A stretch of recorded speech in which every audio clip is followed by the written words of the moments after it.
নমস্কাৰ, এটা নতুন ভিডিঅ'লৈ আপোনালোকক সকলোকে স্বাগতম জনাইছোঁ। যদিহে আপোনালোকে টিচাৰ ট্ৰেইনিং কৰি আছে তেতিয়া হয়তো TLM শব্দটো কেতিয়াবা শুনিছে হয়তো। যিসকলে এতিয়া ছেকেণ্ড চেম বা থাৰ্ড চেম পাইছে তেওঁলোকে TLM প্ৰস্তুত কৰি আছে। গতিকে TLMৰ সম্পূৰ্ণ ৰূপ বা ফুল ফৰ্ম বুলি ক'বলৈ হ'লে ই হ'ব টিচিং লাৰ্ণিং মেটেৰিয়েল। TLM হৈছে শিক্ষকসকলে ফলপ্ৰসূ পাঠদানৰ সুবিধা আৰু ছাত্ৰ-ছাত্ৰীৰ শিকন অধিক ফলপ্ৰসূ কৰিবৰ বাবে ব্যৱহাৰ কৰা সঁজুলি, সম্পদ বা সামগ্ৰী। গতিকে TLM কাক বোলে বুলি ক'লে আমি TLMৰ বিষয়ে এনেদৰে ক'ব পাৰোঁ।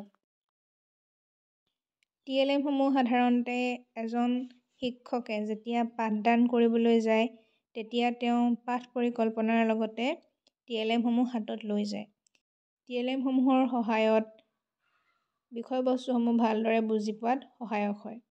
TLM সমূহ বিষয়বস্তুৰ লগত সংগতি থকা হ'ব লাগে। TLM সমূহ ছাত্ৰ-ছাত্ৰীয়ে বুজি পোৱা ধৰণৰ হ'ব লাগে। TLM সমূহ আকৰ্ষণীয় হ'ব লাগে আৰু TLM সমূহ পৰাপক্ষত কষ্ট এফেক্টিভ হ'লে ভাল। গতিকে এনেদৰে TLMৰ কিছুমান বৈশিষ্ট্য বা গুণ আছে। এতিয়া আহোঁ আমি TLMৰ প্ৰকাৰ। TLM সমূহ audio', visual and audio' visual এনেদৰে তিনি প্ৰকাৰত ভাগ কৰিব পাৰি। ভিজুৱেল মানে দৃশ্যমান সামগ্ৰী যেনে flash card, chart, model, map, globe, poster. Audio' সহায়ক যেনে ৰেকৰ্ডিং, গীত, ৰেডিঅ' এইবিলাক অডিঅ' এইডছ হ'ব পাৰে। ঠিক তেনেদৰে দৃশ্যমান আৰু শ্ৰব্য সঁজুলি যেনে শিক্ষামূলক ভিডিঅ', শ্লাইড শ্ব' আৰু ইণ্টাৰেক্টিভ ছফ্টৱেৰ এইসমূহ অডিঅ' ভিজুৱেলছৰ উদাহৰণ। এতিয়া দৃশ্যমান সামগ্ৰী মানে হৈছে যিবিলাক আমি নিজ চকুৰে দেখোঁ। শ্ৰব্য মানে হৈছে আমি যিবিলাক কাণেৰে শুনো। আনহাতে দৃশ্য আৰু শ্ৰব্য সঁজুলি যিবিলাক আমি চকুৰে দেখিবও পাৰোঁ আৰু আমি শুনিবও পাৰোঁ।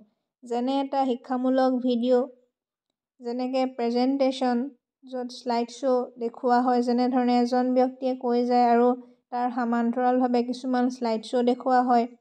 ঠিক তেনেদৰে ইণ্টাৰেক্টিভ ছফ্টৱেৰ যেনেকৈ আমি ভাষা শিকা কিছুমান এপ্লিকেশ্যন থাকে। এতিয়া আহোঁ আমি TLMৰ গুৰুত্ব আৰু ই কেনেদৰে শিক্ষক আৰু ছাত্ৰ-ছাত্ৰীসকলক সহায় কৰে। TLM সমূহে শিকনক ইণ্টাৰেক্টিভ আৰু আকৰ্ষণীয় কৰি তোলে। ইণ্টাৰেক্টিভ বুলি ক'লে যেতিয়া এজন শিক্ষকে TLM সমূহ লৈ যায় তেতিয়া ছাত্ৰ-ছাত্ৰীসকলে TLM সমূহৰ ওপৰত শিক্ষকজনক প্ৰশ্ন কৰিব পাৰে।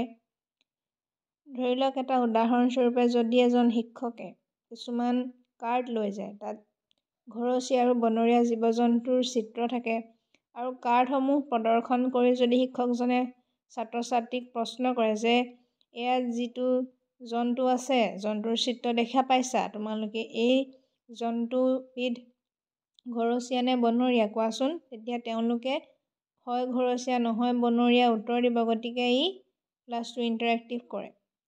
দ্বিতীয়তে ধাৰণাগত স্পষ্টতাত সহায় কৰে।